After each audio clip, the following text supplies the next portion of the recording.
Boa noite, pessoal. Eu sou o Luciano e quem vai apresentar comigo junto é o Dani. E o título do nosso artigo é Como os instrumentos contábeis estão ligados à insolvência nas empresas. Bom, a gente está cursando a disciplina de produção textual acadêmica, segundo semestre de 2023. Nossos orientadores são o professor Gilvan e a professora Natália. Nosso índice a gente separou igual ao artigo, tem 8 sessões. Como sessões de desenvolvimento, nós temos 5, a insolvência e suas possíveis causas, tipos de instrumentos contábeis, índices de empresas brasileiras, causa e efeito de um uso indevido de instrumentos contábeis, omissão de informações nos negócios. Bom, introdução. Metodologia utilizada foi qualitativa e quantitativa. Pesquisa bibliográfica também foi utilizada. Agora, sobre o trabalho mesmo, falamos sobre os fatores que podem levar à insolvência, né? Que são muitos, a gente apresentou alguns. Falar um pouco também sobre instrumentos contábeis, que claro, são muito relevantes aí para qualquer empresa de qualquer porte. Alguns índices também de empresas brasileiras, com a taxa de mortalidade delas, né? E correlacionando com o que faltou para que elas viessem a fechar as portas, né? Também sobre causa e efeito de um uso indevido de instrumentos contábeis e sobre omissão de informação nos negócios. Agora, seção 2, começando o desenvolvimento, a insolvência e suas possíveis causas. Bom, começar pelo conceito, né? A gente pegou o conceito do autor Holdsworth. Ele fala que, de forma resumida aqui, eu vou falar, a companhia que não paga suas dívidas antes do vencimento é considerada insolvente. Empresa incapaz de quitar suas obrigações, não necessariamente insuficiente de caixa. O que quer dizer? Às vezes ela deixou de pagar por uma questão de gestão mesmo, né? Não por uma falta de fluxo de caixa, de falta de caixa, né? E agora, sobre as causas da insolvência, existem muitas, né? Eu vou citar algumas aqui, que são já englobadas dentro da má gestão financeira, que é a dívida excessiva, queda nas vendas ou receita, má administração do estoque, problemas legais, que são as multas ou processos, e falta de financiamento adequado, que a falta de financiamento é um problema porque quando a pessoa vai pedir financiamento, geralmente ela já não está muito bem de saúde financeira, e os juros acabam por emprestar dinheiro a juros maiores, porque envolve maior risco já com a empresa que não está muito saudável, né? E, bom, o último grau de insolvência aí é quando a empresa já não consegue mais cumprir suas obrigações, nem mesmo com os seus fornecedores, que vai impedir a continuidade da sua atividade operacional, né? Agora, sobre os tipos de instrumentos contábeis, a gente tem o balanço patrimonial, que é uma foto da empresa demonstrando num certo momento seus bens e obrigações, o que ela tem. As demonstrações dos resultados também, que são as confrontações de receitas e despesas de um período, que basicamente quase tudo que é pago ou recebido aí transita pela demonstração do resultado do exercício. É uma demonstração que é muito utilizada pelos gestores da empresa, por exemplo. Também a demonstração do fluxo de caixa, que vai mostrar as entradas e saídas de caixa. E temos também as resoluções contábeis, que vão trazer alguns princípios aí que as empresas devem tomar para continuarem aí bem geridas, né? Eu trouxe uma aqui que seria a prudência, né? A abordagem mais conservadora para evitar que superestime ou acabe maquiando os seus balanços, as demonstrações, emitindo, por exemplo, uma demonstração onde o lucro está superestimado, por exemplo, né? E outro princípio também é o princípio da fidedignidade, onde as informações que são demonstradas devem condizer o mais próximo possível com a realidade, claro.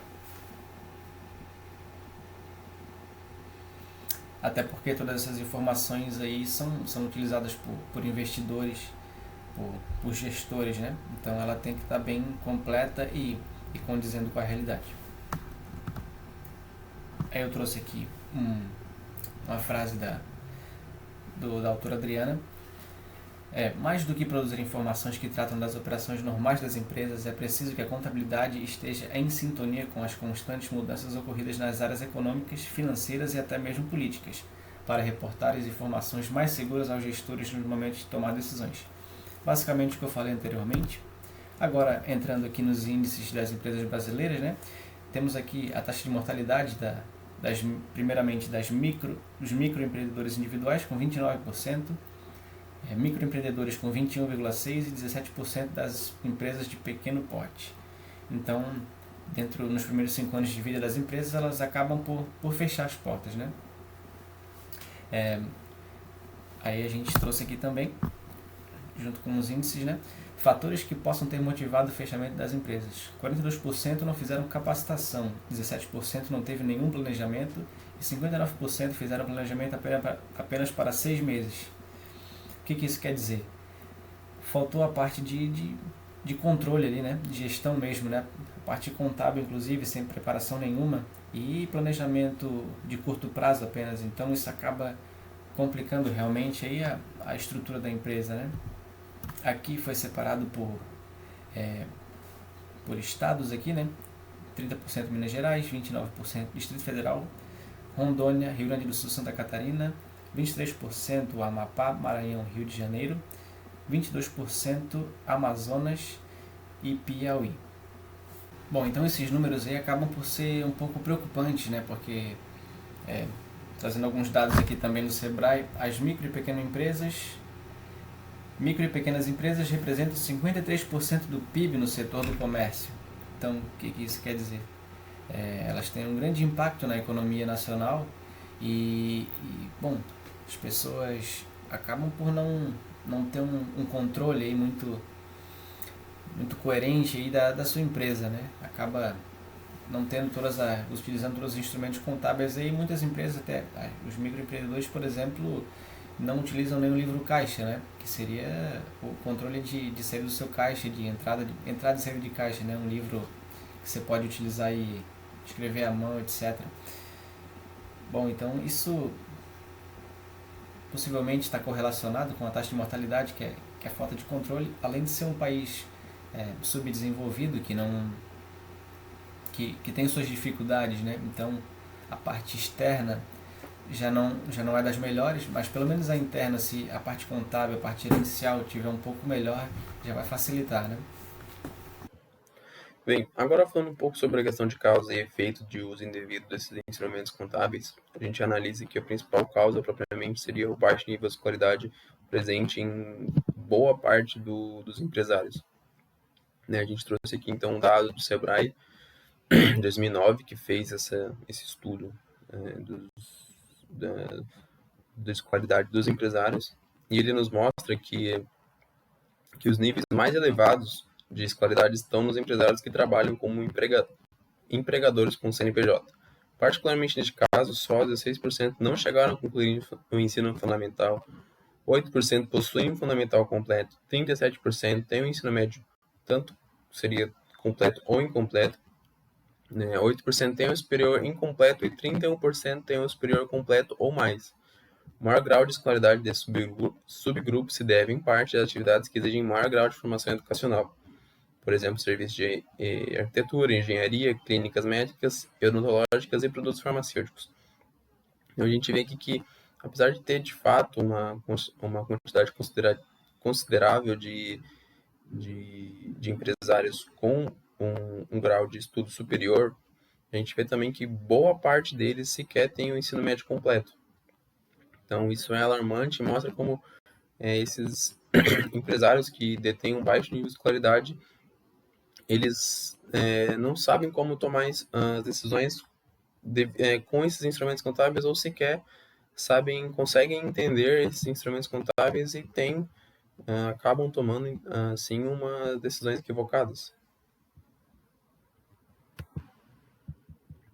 Né? E, consequentemente, o efeito de uso indevido de instrumentos contábeis, a gente separou 4 principais, e falando um pouco de cada um, temos, por exemplo, a precificação inadequada, que, pelo fato do empresário não estar orientado a um relatório de análise de custo preciso e competente, causa um senso incerto dos resultados empresariais. visto que é a partir do preço que se supre os custos e obtém o lucro.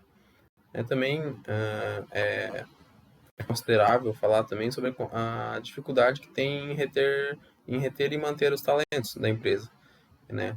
Por desconhecer o perfil de funcionário que se deseja na empresa e até mesmo valorizar e desenvolver o próprio causa do desentendimento das metas que seriam alcançadas. Também aqui a gente traz que gastos desnecessários da empresa, que não está mais disposta a entender e se planejar, pode acabar por fechar contratos com fornecedores a preço muito além do mercado. E, consequentemente, por último, tem ali um baixo volume de vendas. Agora, a questão da omissão e informação dos negócios. A omissão desses instrumentos contábeis, da omissão dessas informações e não ser transparente nos dados contábeis, a gente tem aqui a resolução do CFC número 750/93, na seção 4, traz a seguinte orientação, artigo 7.